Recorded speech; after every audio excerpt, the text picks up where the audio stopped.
Boa tarde, vamos a terceira parte dos autores de Osasco para PEB 1, tá? É o concurso da FITO, tá? Aqui é a terceira parte, complementando e finalizando os autores. Vamos lá? Bom, conforme a bibliografia de Osasco, vocês têm Sérgio Haddad, Maria Clara de Pierro. Eles vêm falando a respeito da escolarização de jovens e adultos. Então, primeiramente, eles fazem uma retrospectiva da história da educação de jovens e adultos. Então, antes de se tornar a nomenclatura EJA, Educação de Jovens e Adultos, que hoje é conhecida, ela também já foi conhecida como Mobral, que era voltada para a alfabetização. Ela foi conhecida como supletivo, né? Até chegar à nomenclatura hoje, que é a EJA, Educação de Jovens e Adultos. Então, o que eles falam? O Brasil que ingressa no século XXI está integrado cultural, tecnológico e economicamente a essas sociedades pós-industriais e comporta dentre si realidades tão desiguais, né? Tão desiguais que fazem com que as possibilidades e os desafios da educação permanente também estejam colocados para extensas parcelas da nossa população.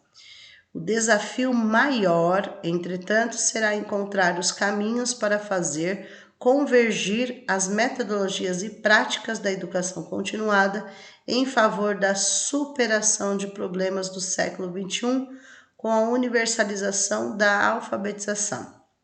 Então, assim, apesar de ser oferecido EJA, que é a Educação de Jovens e Adultos, em que o aluno pode ingressar com 15 anos completos na EJA Fundamental e com 18 anos completos na EJA Ensino Médio, o foco maior, né, de toda a EJA é a questão da alfabetização, né? Alfabetizar jovens e adultos que não tiveram oportunidade na idade certa.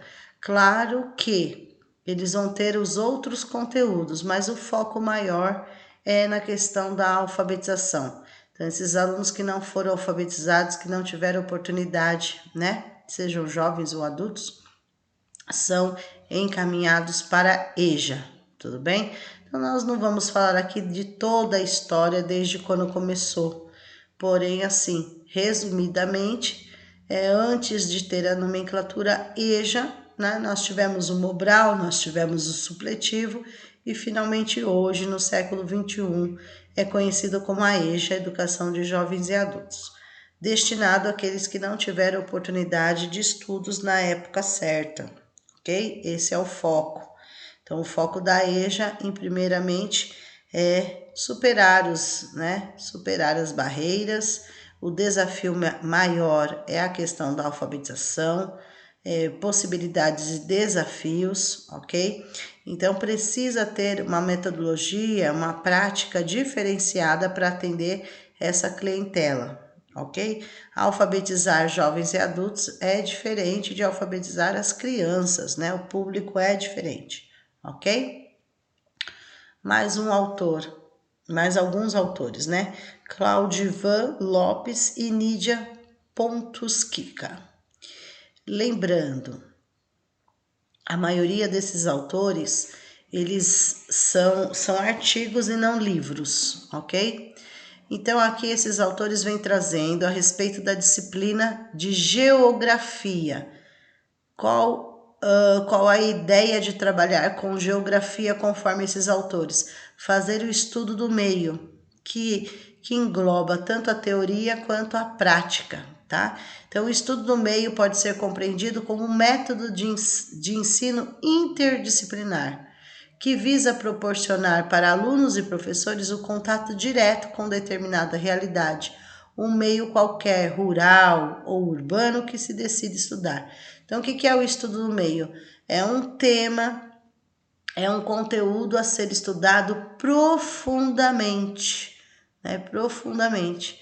Então, é chamado de um ensino interdisciplinar. Né? Pode envolver vários conteúdos aí no ensino da geografia, ok? Esta atividade pedagógica se concretiza pela imersão orientada na complexidade de um determinado espaço geográfico a ser estudado, do estabelecimento de um diálogo inteligente com o mundo, com o intuito de verificar e de produzir novos conhecimentos. Entende-se, e este é o objetivo desse trabalho, que é a realização dos estudos de meio em todos os níveis de ensino, mas particularmente na educação básica, ou seja, pode fazer esse trabalho de estudo no meio no infantil, no fundamental, no médio, tá? E qual é a ideia? Para tornar mais significativo o processo de ensino-aprendizagem. Por que torna mais significativo? Porque os alunos eles vão aprender a teoria e a prática, ok? Proporcionar aos seus atores, quem são os atores? Os alunos, o desenvolvimento de um olhar crítico e investigativo. Então, o estudo do meio envolve pesquisa, eles aprendem de fato na ação, sobre a aparente naturalidade do viver social. Trata-se de verificar a pertinência e a relevância dos diversos conhecimentos selecionados para serem ensinados no currículo escolar e, ao mesmo tempo, lançar-se a possibilidade da produção de novos conhecimentos, a elaboração contínua do currículo escolar, ancoradas em reflexões teóricas e em experiências recentes na condição de participantes e na condição de organizadores e coordenadores dessas atividades. Ou seja, os alunos terão um papel ativo no estudo do meio. Ativo. Então, vai misturar teoria e prática, eles vão ter algo concreto, né? Algo pertinente, porque eles vão fazer a pesquisa. Então, eles serão participantes, organizadores, coordenadores desse estudo do meio. Claro que com a contribuição, com o intermédio aí, com a mediação do professor. Tenciona-se contribuir para a melhoria da formação do professor e, mais ampliamente, para a melhoria da educação em nosso país no presente momento histórico. Então, trabalhar com o estudo do meio fará com que também o professor tenha uma maior formação aí, vai ajudar tanto os alunos quanto os professores e vai atingir uma qualidade de ensino, ok? Então, a importância do estudo do meio. Então, quais as etapas para organizar um estudo do meio? Aqui tem as etapas, né? São várias. Então, o ponto de partida do estudo do meio é o encontro dos sujeitos sociais, ok? Quem vai participar, né, dessas etapas desse trabalho do estudo do meio? Os professores, os pais, os alunos, enfim. A opção pelo espaço e tema a serem estudados, então deve ser discutido, né, que espaço será utilizado, qual o tema a ser pesquisado. A definição dos objetivos, deve ser feito um planejamento, né, para atingir esses objetivos. E é importante ter a elaboração do caderno de campo, onde vai fazer todas as anotações. Esse caderno de campo é um instrumento tradicional no trabalho de pesquisa de geógrafos, antropólogos, geólogos e geógrafos, né, entre outros. Também esse caderno de campo, tradicionalmente, porém hoje ele pode ser modificado, melhorado através da tecnologia também. Ele desempenha uma função didático-pedagógica fundamental em todas as etapas da realização. Porque o aluno ele vai anotar tudo que ele vê, tudo que ele pesquisou, né, neste caderno também, assim como os professores. Então, no estudo do meio, todo esse projeto do estudo do meio tem uma capa, né? A capa tem a ver com o tema, ok? O roteiro, o cronograma das atividades a serem desenvolvidas durante a pesquisa de campo, textos, mapas de apoio, roteiros das entrevistas, espaços para anotação, desenhos, croquis, trabalho de campo em si, sistematização dos dados coletados na pesquisa do trabalho de campo, avaliação e divulgação dos resultados. Então, um exemplo, vamos supor que o aluno vai fazer um estudo do meio sobre saneamento básico, sobre água, um exemplo, né?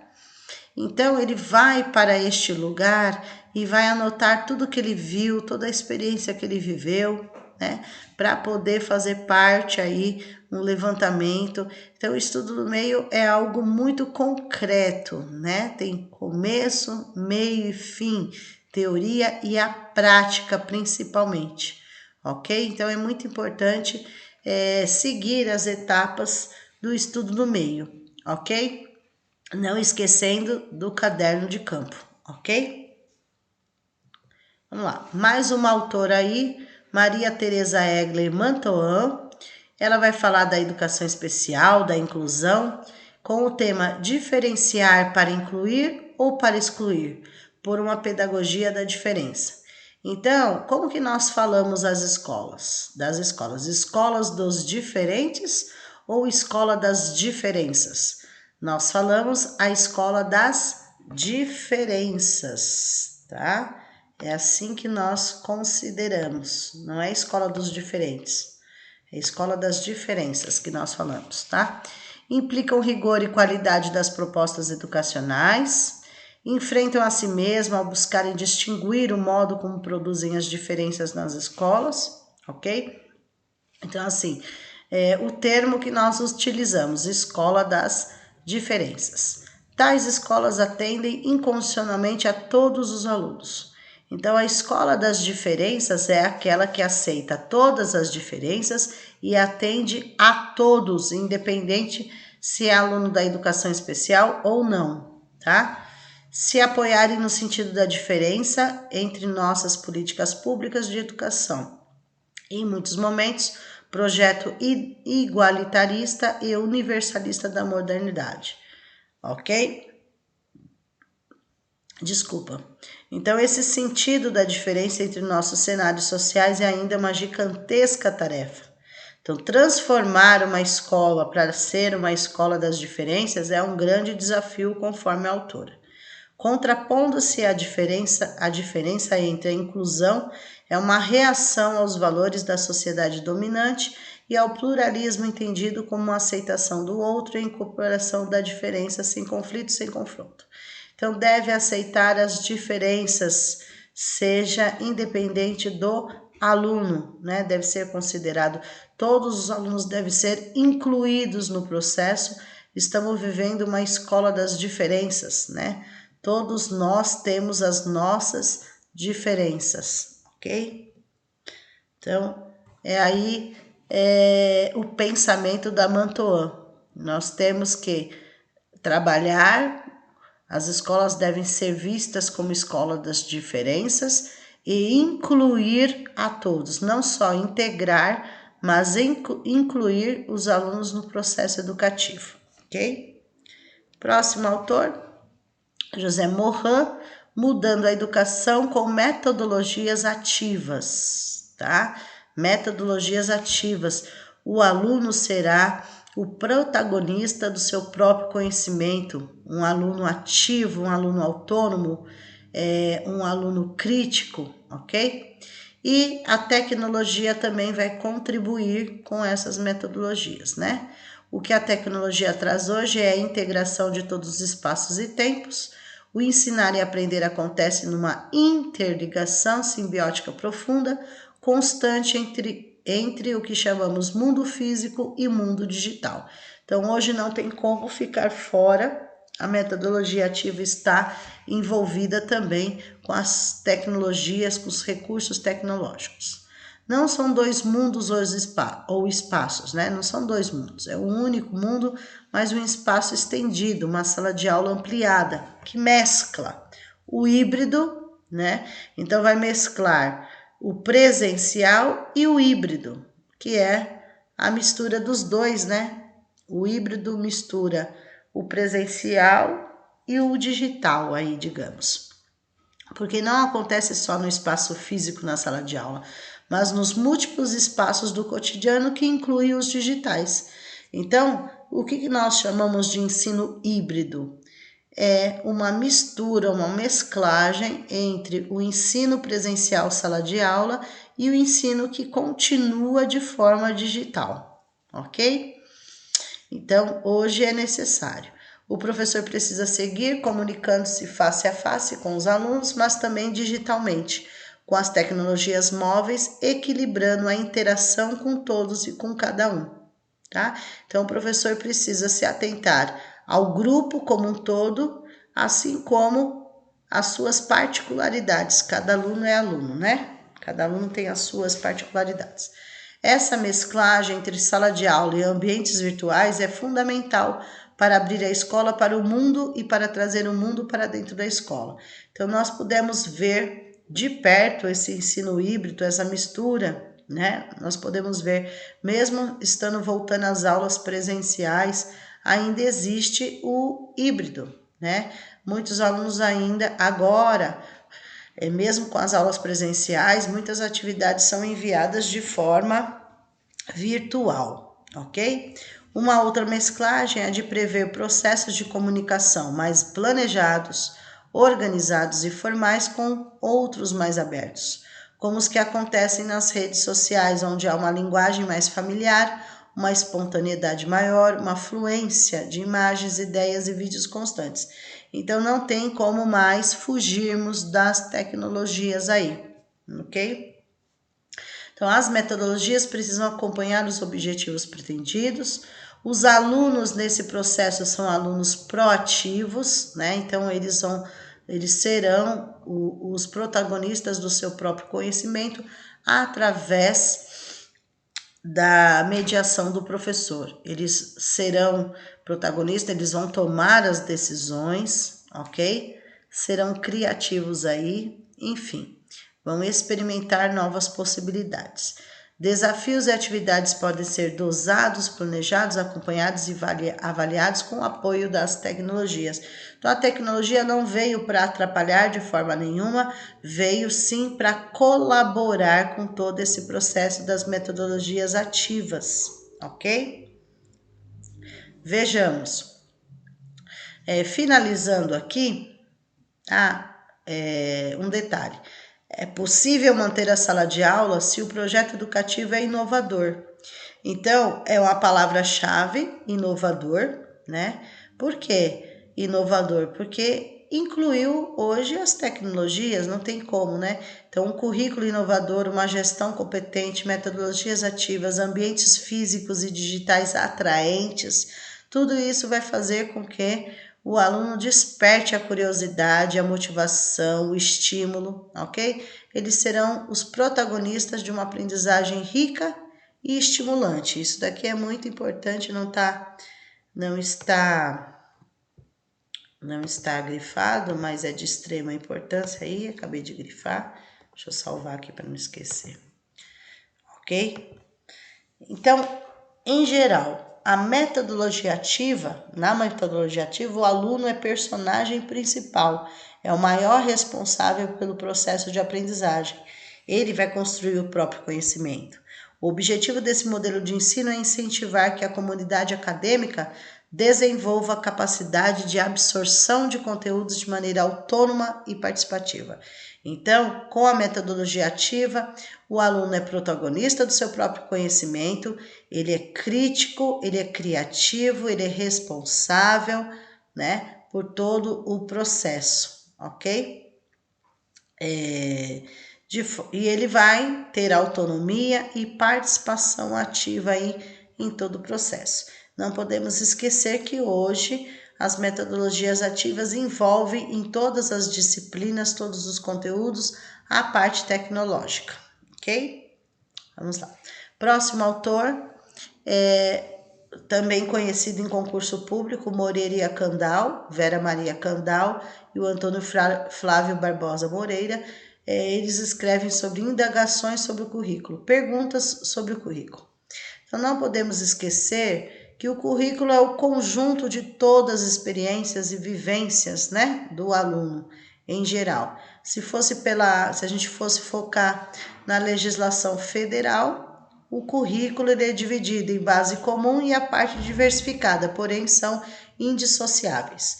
Então aqui eles focam no currículo, que existem distinções, concepções, vai depender de como a educação é concebida, né? Diferentes fatores socioeconômicos, políticos, culturais contribuem para que o currículo venha a ser entendido. Então ele vai ser entendido conteúdos a serem ensinados e aprendidos, experiências de aprendizagem escolares a serem vividas pelos alunos, planos pedagógicos elaborados pelos professores, escolas, sistemas educacionais, objetivos a serem alcançados por meio do processo de ensino, processos de avaliação que terminaram por influir os conteúdos e os procedimentos selecionados de diferentes graus de escolarização. Em geral, existem várias concepções sobre o currículo, mas juntando tudo, né, resumindo tudo, então o currículo é experiências, deixa eu grifar aqui, experiências, aqui, conforme os autores, resume-se em experiências escolares que se desdobram em torno do conhecimento em meio a relações sociais e que contribuem para a construção das identidades dos estudantes. Resumindo mais ainda, são todas as experiências e vivências escolares que o aluno obtém, ok? Currículo, conjunto de práticas em que significados são construídos, propicia a produção, circulação, consumo no espaço social e contribuem para a construção de identidades sociais e culturais. O conjunto de todas as experiências, todas as vivências, todas as práticas, né, que o aluno possa possuir aí. Próximo autor é o Antônio Novoa. Ele vai falar sobre, especificamente, aos professores, imagens do futuro presente. Então, veja, o autor analisa os caminhos a serem trilhados pela profissão docente, baseando-se em estudos sobre a aprendizagem docente e seu desenvolvimento profissional. Então, tudo é focado no trabalho do professor, na formação do professor, ok? Seu foco é a formação e a capacitação dos professores. E existe uma preocupação do autor em relação aos professores com as novas tecnologias, tá? Porque hoje não tem como ficar fora das novas tecnologias. Então, o professor que não está ainda habituado, né, precisa se atualizar, precisa buscar aprender, ok? Porque isso faz parte do seu desenvolvimento profissional. E conforme o autor, um bom professor é aquele que vai passar pelos 5P, tá? 5P. Digamos, P elevado a 5. Então, é prática, profissão, pessoa, partilha e público. Então, um professor que tem esses 5Ps é considerado um bom professor. Ou seja, o professor precisa, para aprender, né? Não adianta só ele ser formado no nível superior e já ir dar aula. Ele vai aprender na prática. Não adianta só teoria, ele vai aprender na prática, tá? No caso da profissão, qual é a sua profissão? Profissão professor, profissão docente, tá? Porém, aqui, o profissão é o lado profissional. Não podemos esquecer o terceiro P, que é a pessoa. Embora o professor seja o profissional professor, ele também é um ser humano, né? Ele também é pessoa que tem sentimentos, que tem emoções, que tem a razão, que tem emoção, ok? Depois, partilha. O professor precisa partilhar conhecimentos, precisa conversar, dialogar, e essa partilha se dá no coletivo entre as pessoas. E, finalmente, o último P, 5, que é o público. Qual é o público que o professor, o alvo público, né? São as escolas. O público-alvo do professor são os alunos. E onde estão esses alunos? Nas escolas, ok? Então, não podemos esquecer que o Novoa nos traz os 5P. Prática, profissão, pessoa, partilha, público, ok? Então, conclui-se que o bom professor é aquele que possui uma formação construída dentro da profissão, baseada numa combinação complexa de contributos científicos, pedagógicos e técnicos, mas que tem como âncora os próprios professores, sobretudo os professores mais experientes e reconhecidos, ou seja, é uma troca, né? As propostas do 5P procuram valorizar o componente, a cultura profissional, as dimensões pessoais, as lógicas coletivas e a presença pública dos professores. Então, resumidamente, o pensamento dele é a formação dos professores e ele considera um bom professor aquele que tem esses 5P. prática, profissão, pessoa, partilha, público, ok? Próximo autor é o Vitor Paro, também é conhecido em concurso público, porém, no caso aqui, o livro que foi escolhido pela Bibliografia de Osasco, escrito sobre educação, ok? Então, no livro, ele fala sobre ética, sobre qualidade, trabalho, gestão, democracia, avaliação, cidadania. Resumindo, este livro destina-se a todas as pessoas ligadas ao ensino e ao encaminhamento de soluções para os problemas da educação básica, seja infantil, seja fundamental, seja médio. Professores e alunos de graduação e pós-graduação na área da educação e afins. Ou seja, é um livro voltado para todos da educação. Educadores, administradores escolares, no caso os diretores, e todos que atuam no âmbito da concepção e da execução de políticas educacionais. Vamos lá. Ele reúne, neste livro, diferentes questões. Então, ele fala sobre a educação e trabalho, a educação como um todo e o trabalho do professor, o trabalho dos diretores nas escolas. Educação para a democracia, porque é um direito de todos ter educação e exercer a democracia de seus direitos e deveres. Ele fala de questões políticas, queira ou não, o ensino é uma ação política. Ele fala da administração da educação, a equipe como um todo. Ele fala o vínculo que deve ter com o conselho de escola, que são os vários segmentos representativos, a eleição de diretores, a autonomia escolar e a participação da comunidade na escola. Essa parte que ele fala de eleição de diretores, na verdade, os diretores são concursados, Mas se houvesse uma eleição para diretor, quem faria essa eleição passaria pelo conselho de escola, ok? A autonomia escolar, a participação da comunidade na escola. Uma das formas da comunidade participar é o conselho de escola.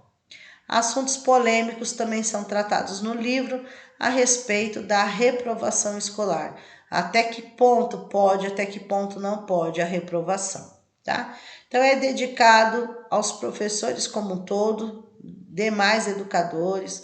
O esforço e prática cotidiana depende nada menos do que a dotação da infância e juventude brasileira de um mínimo cultural necessário para a constituição de uma sociedade a qual vale a pena pertencer.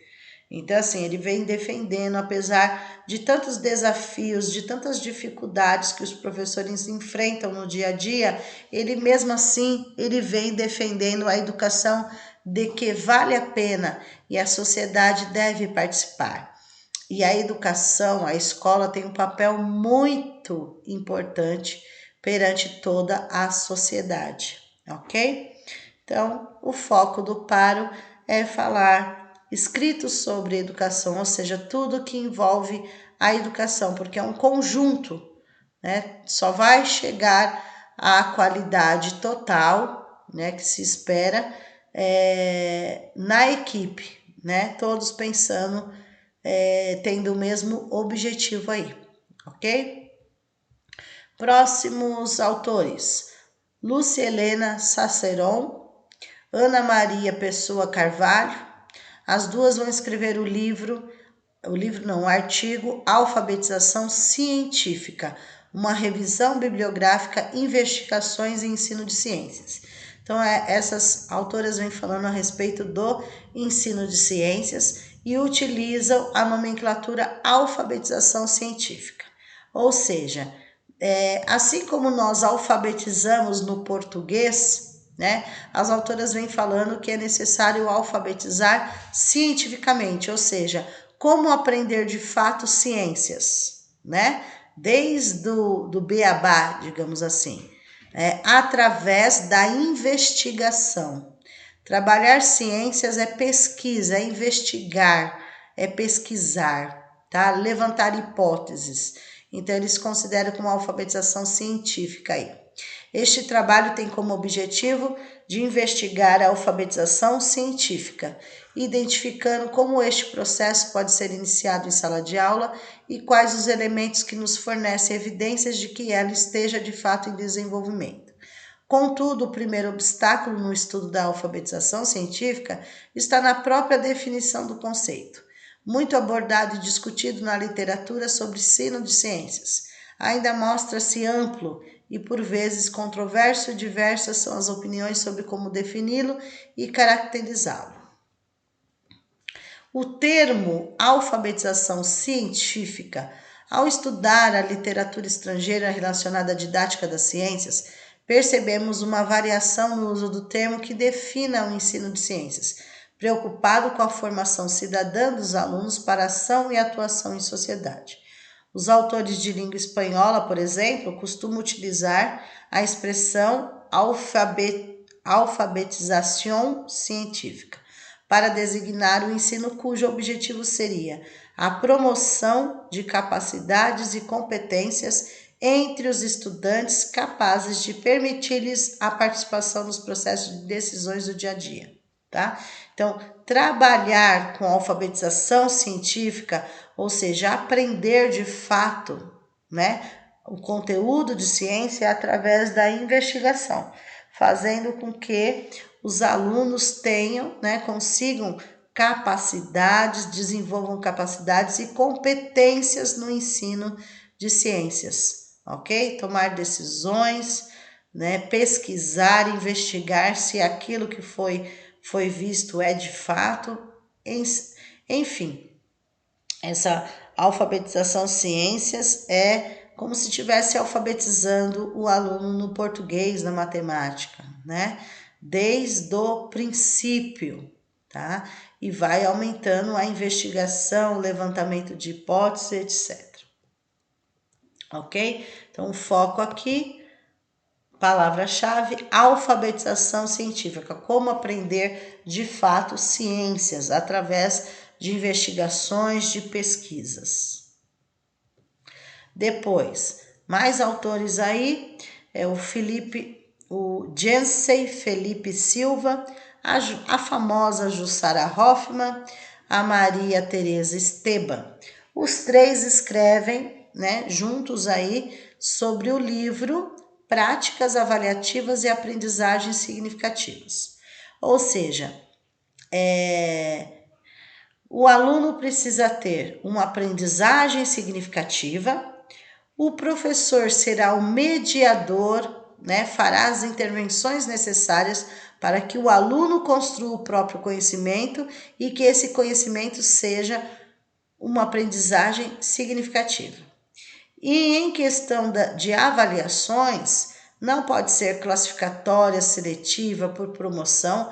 As avaliações devem ser formativas e mediadoras, que são as palavras-chave, né? Então, apontam princípios essenciais da prática avaliativa que seja formativa e mediadora. São duas palavras-chave sobre avaliação, conforme os autores. Objetivar, discutirem, dentre outros temas, as concepções que regem o fazer avaliativo. Então, assim, não é uma prova, é um processo contínuo que engloba várias situações para se fazer uma avaliação, tá bom? Nas diferentes áreas do conhecimento, apontando para a especificidade da avaliação nessas áreas. O desafio da ética na avaliação e pedagogia de projetos versus avaliação. A obra em questão apresenta as inter-relações de vários estudiosos de diferentes áreas do currículo para responder às questões que vêm sendo feitas por muitos professores, como avaliar nas diferentes disciplinas. Então, assim, independente da disciplina, requer uma avaliação, né? Uma prática avaliativa, uma avaliação que seja formativa e mediadora. É um processo contínuo onde engloba várias situações, um trabalho em grupo, uma pesquisa, um seminário, uma tarefa, participação em sala de aula, uma atividade valendo nota, pode ser dado à prova, mas não pode ser o único instrumento de avaliar o aluno, enfim, Palavra-chave, avaliação formativa e mediadora, tá? Aqui. Então, a avaliação deve ser formativa e mediadora para o concurso de vocês. Mais um autor, Roberto Rafael Dias da Silva, ele vai falar sobre currículo, conhecimento e transmissão cultural. São 3 palavras-chave aí: currículo, conhecimento e transmissão cultural, contribuições para uma teorização pedagógica contemporânea, e tem um caderno de pesquisas, né? Nós não vamos abrir aqui o caderno de pesquisas porque é só um resumão dos autores para o concurso, tá bom? Que vocês terão os treinos das questões posteriormente.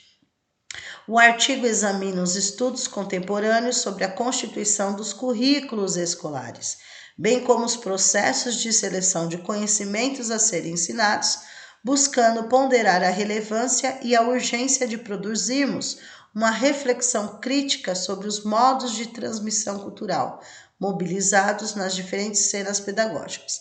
Então, assim, o currículo nós sabemos que ele tem uma base comum e uma parte diversificada, ok? Isso conforme a legislação. Então, existe o currículo, né, que é enviado lá, que as escolas têm o currículo, e através dele nós fazemos um levantamento do que é viável ensinar naquele ano, naquele momento para os alunos, né? Então, um 5º ano, existe o currículo, mas daí você vai fazer um levantamento mediante a realidade da sua sala de aula, fazendo um planejamento, o que ele vai aprender naquele momento, o que é necessário ele aprender naquele momento. Por isso, requer uma reflexão crítica, né, sobre esses currículos e o que você vai ensinar a seu aluno, tá? Ok? Para tanto, inscreve essa problematização no âmbito dos estudos curriculares, indicando as maneiras pelas quais se atribui centralidade ao conhecimento, ao conceito de conhecimento escolar, tá? Então, o foco dele é no currículo, no conhecimento e na transmissão cultural, tá? Mas tudo envolve currículo aí, ok? Tudo envolve currículo, que é o conjunto, né, de experiências, de atividades, de vivências que os alunos vão ter, ok? Nas escolas, ok? Então, este é o foco aí do currículo, não podemos esquecer, tá? Nós teremos os treinos e daí vocês vão verificar como essas questões caem na prova do concurso, como esses autores cairiam como questão, como pergunta na prova de concurso, ok? Vamos lá. A Magda Soares, muito conhecida também em concurso público e fora, né? Este é o livro Alfabetização e Letramento, ok? Letramento e alfabetização, muitas facetas. Então, aqui ela vem trazendo que são conceitos diferentes. Letramento tem um conceito e alfabetização tem outro conceito. Porém, os 2 processos caminham juntos, são indissociáveis, né? Ou seja, para trabalhar, né? É para alfabetizar a criança, alfabetizar letrando. Letramento, alfabetização, letramento, tá? Qual a diferença entre um e outro?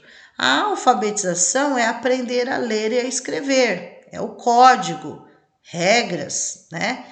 E já o letramento é o uso social da leitura e da escrita, são as práticas sociais. Para que o aluno vai utilizar no mundo, a leitura de mundo, ok? Então, no concurso eles perguntam essa diferença. É pedido para trabalhar com as crianças, né? Alfabetizar letrando, ok? Muitas crianças vêm até com o letramento, mas não estão alfabetizadas, porém a diferença entre os 2, né? O letramento são as práticas sociais e a alfabetização é a leitura e a escrita, aprender a leitura e a escrita. E o letramento, o que eu vou usar isso na minha vida, na leitura de mundo, nas práticas sociais. Então, eu aprendi a ler e escrever, eu vou poder fazer uma lista de supermercado para minha mãe, eu vou poder ler a rua da minha casa, etc. Tá bom? Então, é essa diferenciação aí. Próxima autora, acho que é a última, deixa eu ver. Próxima e última autora, que é a Veiga, Ilma Passos Alencastro Veiga. ela vem falando sobre a importância do PPP, Projeto Político Pedagógico. Lembrando que o projeto político pedagógico é a identidade da escola, tá? Tudo deve estar no projeto político pedagógico, seja pedagógico, seja infraestruturas, tudo tem que estar no PPP, que é a identidade da escola, né? O nome da escola, quanto tempo existe ali, quantas salas de aula, quantos professores, quantos funcionários, quais os ambientes, quantos alunos são atendidos naquela escola, quantos horários, enfim, tudo, tá? E o PPP é um exemplo de uma gestão democrática, tá? Assim como o Conselho Escolar é um exemplo, o PPP também é um exemplo de gestão democrática, porque ele é feito no coletivo, né? Pensado no coletivo. Então, vamos lá. A compreensão do papel do projeto político-pedagógico, PPP, na escola e do seu conceito de gestão democrática, né? Porque gestão democrática, o diretor, que é o gestor da escola, ele não faz nada sozinho. É uma equipe, então a tomada de decisões é feita na equipe. E o projeto político-pedagógico deve ser elaborado também junto com a equipe, ok?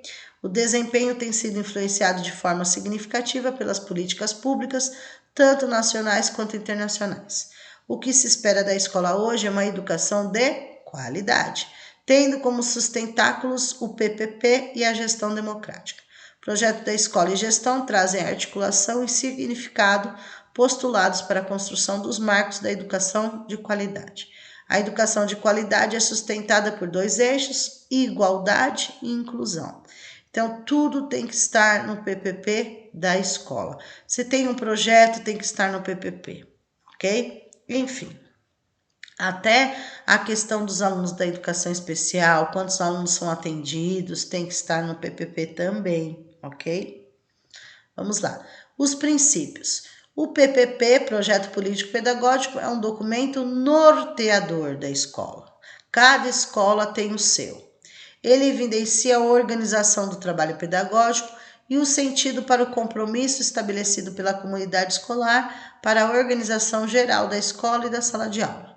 É um documento que expressa o compromisso e a responsabilidade da escola e da comunidade escolar com as ações que consideram a formação dos estudantes da escola pública. O projeto busca um rumo, uma direção, é uma ação intencional, palavra-chave, tá? Eu não coloquei aqui, deixa eu colocar. É uma ação intencional. Ação intencional, palavra-chave também, tá? Com sentido explícito, com um compromisso definido coletivamente, né?